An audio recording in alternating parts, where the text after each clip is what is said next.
Selamat pagi, Assalamualaikum warahmatullahi wabarakatuh.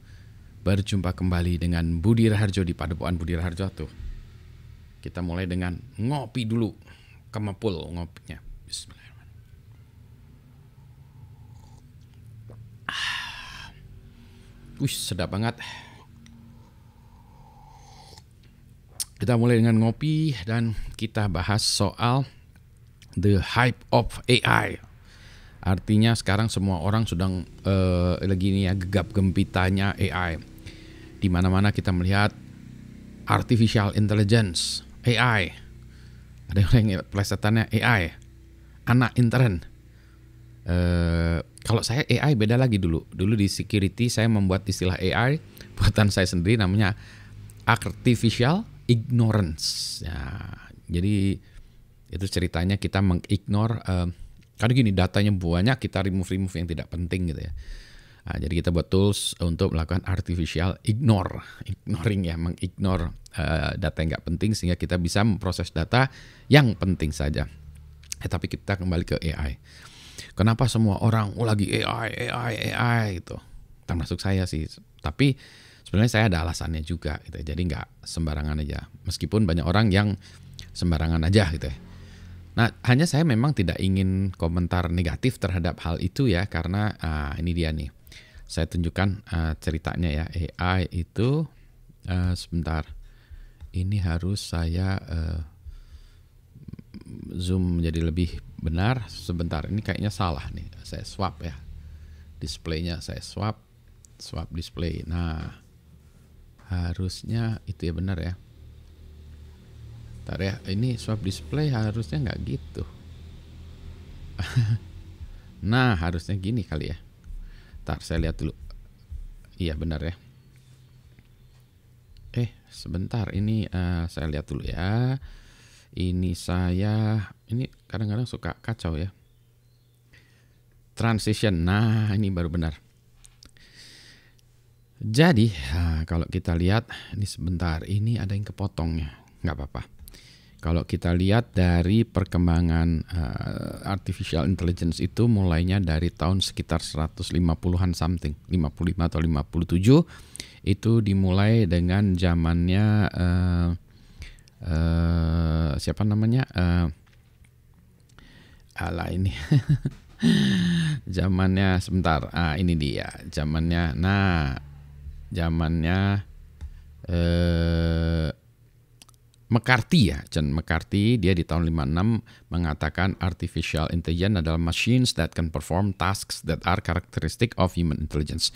Jadi tahun 50-an dia mencetuskan istilah machine learning, artificial intelligence. Kemudian ya tentu saja nih ada penelitian hebat sekali. Nah, pada masa itu sama seperti sekarang, semua orang lagi euforia AI. Akhirnya mati.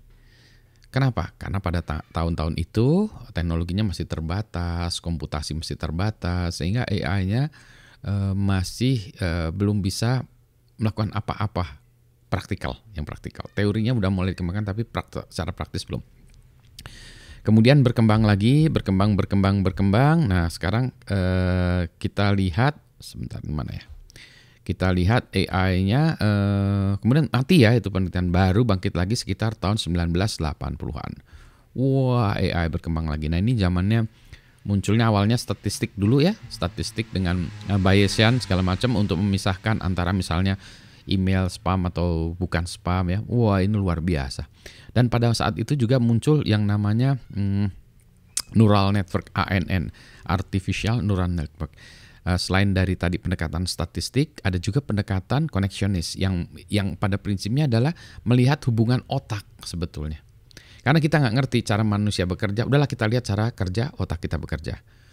Nggak ngerti juga cara otak kita bekerja, atau kita belum tahu secara penuh ya.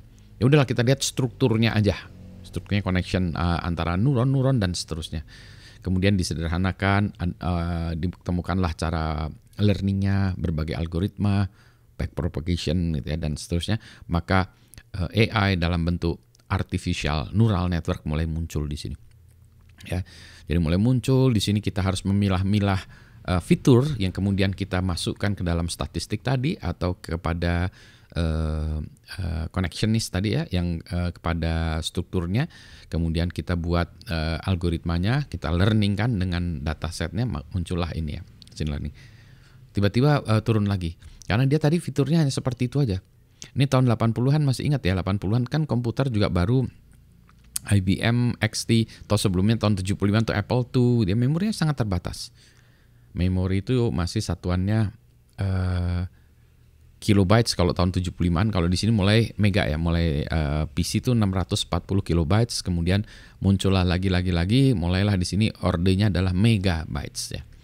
Megabytes masih bisa lah ya melakukan hal-hal seperti tadi ya, statistik, Bayesian segala macam sudah mulai bisa ya, tapi ukurannya juga masih kecil sehingga dia mati lagi nih.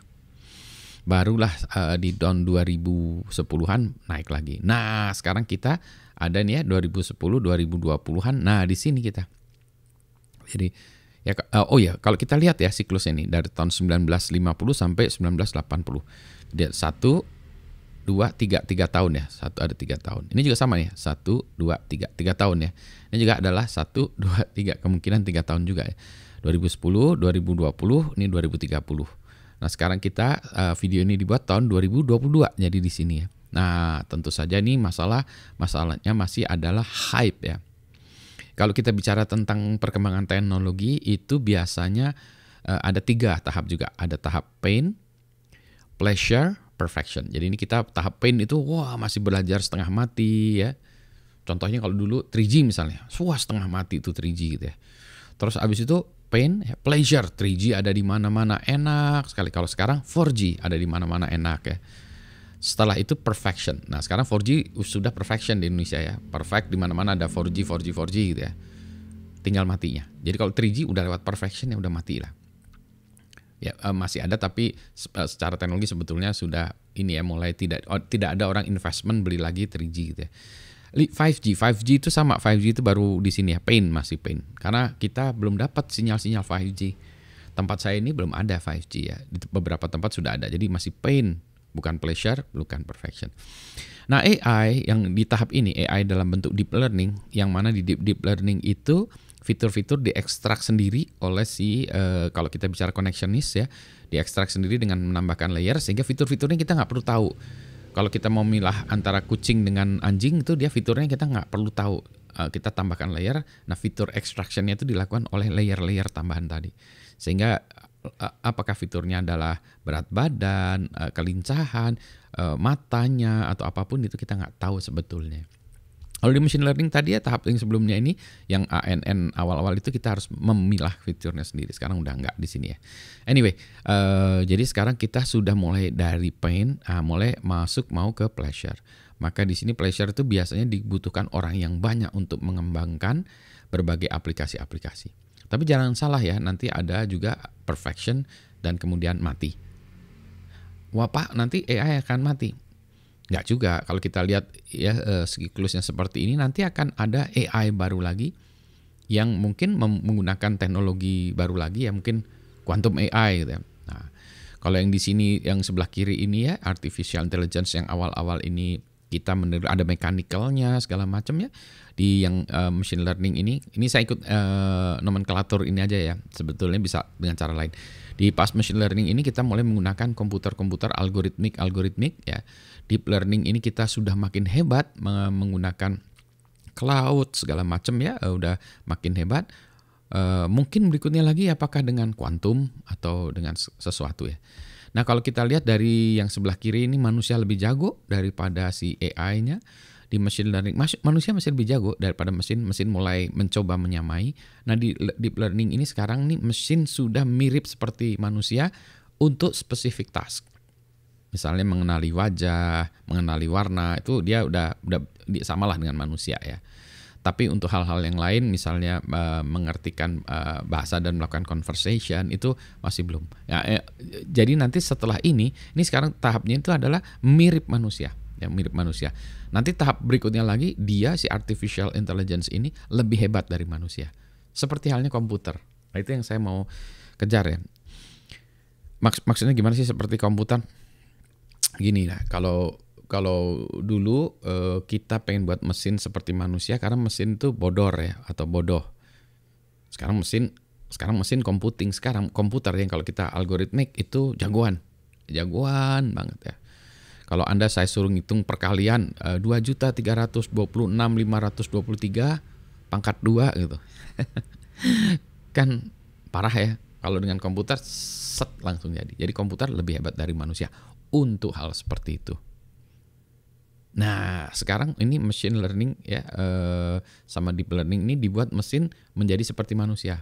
Berarti kita membuat mesin yang makin bodoh. Untuk hal kalkulasi seperti itu komputer dengan cara komputer aja lah ya. Tapi untuk mengenali benda, pattern recognition segala macam yang mana kita belum tahu algoritmanya, lagi-lagi itu AI cara manusia, itu mungkin lebih menang. Jadi manusia lebih menang daripada mesin. Tapi suatu saat beda lagi tuh ya, kalau komputasinya makin lebih hebat, komputer kembali lagi lebih hebat dari manusia sehingga kita punya AI yang lebih hebat dari manusia untuk hal-hal tertentu. Bahkan mungkin untuk general purpose ya AI, saya nggak tahu ya apakah bisa sama dengan manusia gitu ya.